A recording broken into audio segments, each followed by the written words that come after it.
Hi there, everyone. Meteorologist Robert Spetta here with you today. It is currently the 14th, going into the 15th of July 2014. The big topic here today still is now Typhoon Rammasun. It has been upgraded by the Japan Meteorological Agency into a strong typhoon, still pulling off here towards the west, moving at a rather fast pace.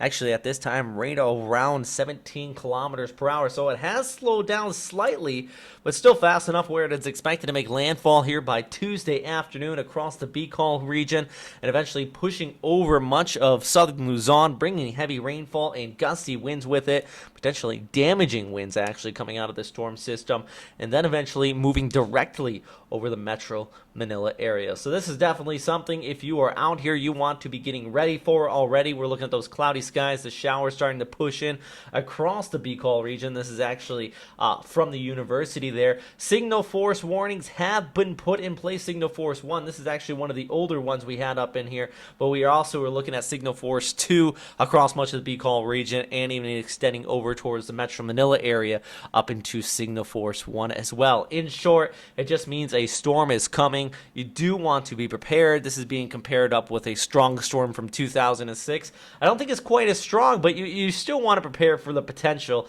of this to cause some damage. Actually, take a look at this. This is the morph microwave imagery, and you can see in the last several frames of this satellite loop, there's their eye that starts to develop, and really that inner core eye wall, that's where you could be seeing those winds well over 120 kilometers per hour, and that's expected to make landfall, like I said, across the eastern coastlines of Luzon here as we look ahead into Tuesday afternoon. Let's zoom right in on this right here. There's your storm system. This is a track from JTWC overlaid on this, and we have our storm tracking off there towards the west. The right front quadrant, these are the areas where you're going to be seeing that highest threat of those damaging winds. Any structures that are not reinforced, light structures, especially right near the immediate coastline, could be suffering some very significant damage as this comes on shore, plus the risk of storm surge. I know it's not something we talk about so much with these weaker storm systems, and by weaker I mean category 1, category 2, but in these areas in the bays and inlets, that's where you could be seeing that highest threat, especially where that water piles up into the low-lying areas. About a 1 to 2 meter rise in sea level. Plus, we have a full moon out there, so we have a very high tide. If those combine, that could result in some significant coastal flooding. So something I really do want to comment on here. I know it hasn't been touched on too much, but it's something you do want to watch out for.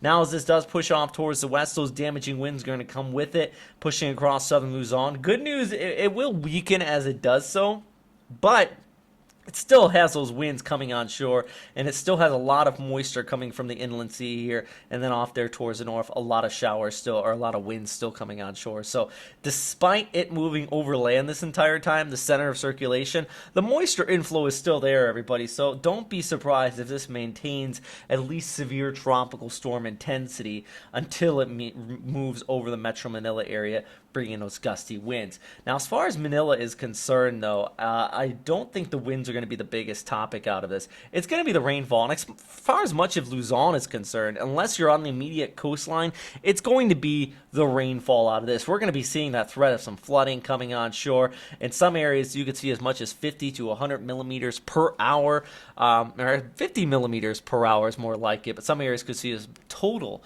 200 to 300, possibly 400 millimeters of rainfall, including the Metro Manila area here by your Wednesday early morning hours, extending out through the afternoon. Even after the storm moves away, that moisture inflow coming around the southern periphery of it is still going to be a major problem. So if you are out here across basically this entire area, you want to be ready for that threat of flooding. If you're in low-lying area prone to flooding, watch out for that. Furthermore, mountains, especially along the eastern seaboards, you're going to be looking at that very high risk of landslides. So a lot happening with this storm system. Definitely want to continue to check back in.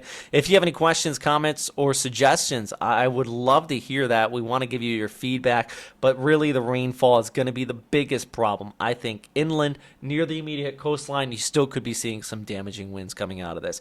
Hey, if you want to check back in with us also on Tuesday morning, do plan on doing a live cast, so come in, give us your questions, and we will try our best. Myself and a few other people are going to be getting together, giving you last minute update before the storm system really makes official landfall. You're already starting to see some impacts out here. The outer rain bands are coming on shore, so stay safe. Don't do anything too foolish.